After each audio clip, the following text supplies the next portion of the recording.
एक दिन जलते हुए सूरज में भूख के मारे मंदाकिनी रेलवे स्टेशन में पड़े कचरे में खाने के लिए ढूंढती रहती है। उसी समय में उसी स्टेशन में दूसरी तरफ साहब 1 रुपए दो साहब ऐसे आते जाते लोगों से भीख मांगती है मोहिनी। ऐसे वो दोनों एक दूसरे की तरफ देखते हैं और उन दोनों के बीच में कच्चे आम के टुकड़े बेचने वाला एक आदमी रहता है।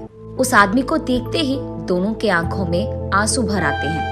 कैसे थे और कैसे बन गए, कहाँ रहते थे और कहाँ आ गए, ऐसे सोचते दोनों अतीत को याद करते हैं।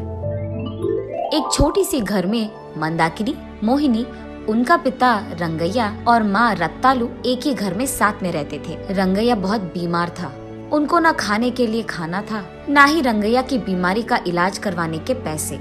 जहाँ देखो उस घर में बदकिस्मती नाच रही थी। बीमारी बढ़ने के कारण रंगैया गुजर जाता है। दोनों लड़कियों के साथ रत्तालू सड़क पे आ जाती है। हाथ में एक फूटी कौड़ी भी नहीं है और दोनों बच्चों भूख के मारे रो रहे हैं। कुछ भी करके इनका भूख मिटाना होगा।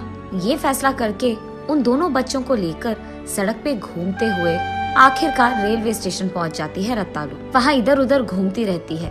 उस दौरान उसे वही मौजूद एक आदमी कच्चे आम के टुकड़े बेचते हुए नजर आता है। उसको देख कम निवेश के पैसों से ज्यादा लाभ दिलवा सकता है ये व्यापार। ये सोचकर वो फैसला करती है कि वो भी वही व्यापार करेगी। लेकिन उसके पास निवेश के पैसों के लिए एक फूटी कौड़ी भी नहीं होती है। एक जगह पे आम से भरे एक पेड़ को देखती है। वो छिपकर उस पेड़ के सारे आम को चोरी कर लेती है।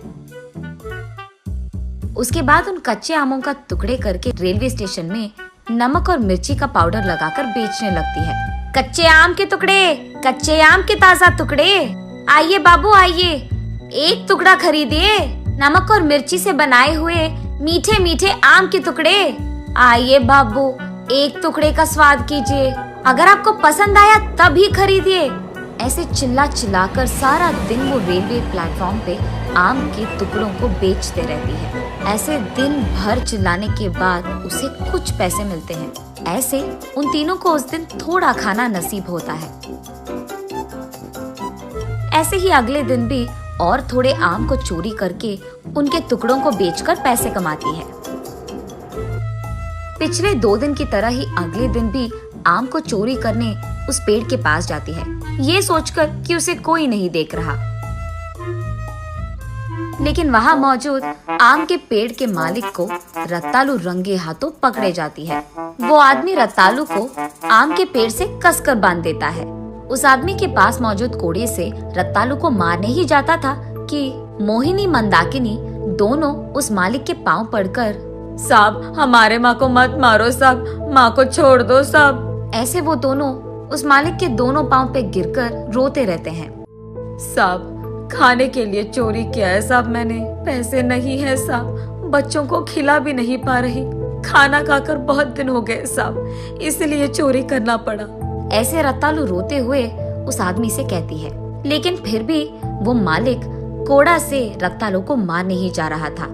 ठीक तभी उस मालिक की पत्नी वहाँ आती है। छोड़ दीजिए जी, जो हो गया सो हो गया, कह रही है ना गलती हो गया। उसके 2 मासूम बच्चे हैं, लड़कियां हैं, उनके मुंह देखकर छोड़ दीजिए।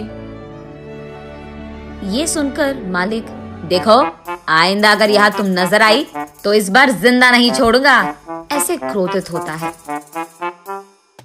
आइंदा ऐसे कभी नहीं करूंगी साहब, मुझे माफ कर दीजिए। तब वहाँ उसके दोनों बच्चों को लेकर रत्तालू निकलने ही जा रही थी कि मालिक की बीवी वहाँ आकर, ये लो ये कच्चा आम लेकर जाओ और कभी भी चोरी मत करना, ऐसे कहती है।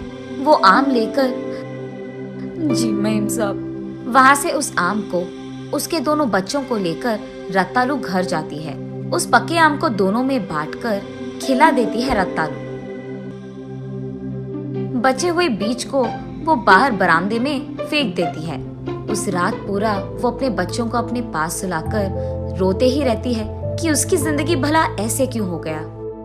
अगली सुबह जब रत्तालू के बच्चे दोनों बाहर आते हैं, ये देखते हैं कि उनके घर के बरामदे में भरा सा आम का पेड़ था। रातों रात उगे इतनी बड़ी आम के पेड़ को देख दोनों चौंक जाते हैं। वो ये अपनी माँ को दिखाकर कुछ देर बाद तीनों होश में आते हैं।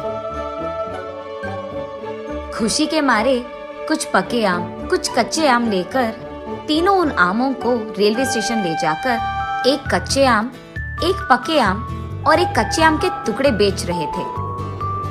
उस दिन से वो जितने भी आम पेड़ से तोड़ रहे थे उतने ही अगले दिन तक उग रहे थे। ऐसे वो लोग एक साल में सारे गर्मी के मौसम में जितने भी आम आते थे उनको भरपूर बेचते थे। ये करके आए हुए पैसों से वो बाकी सारा साल भी खुशी से जी लेते थे।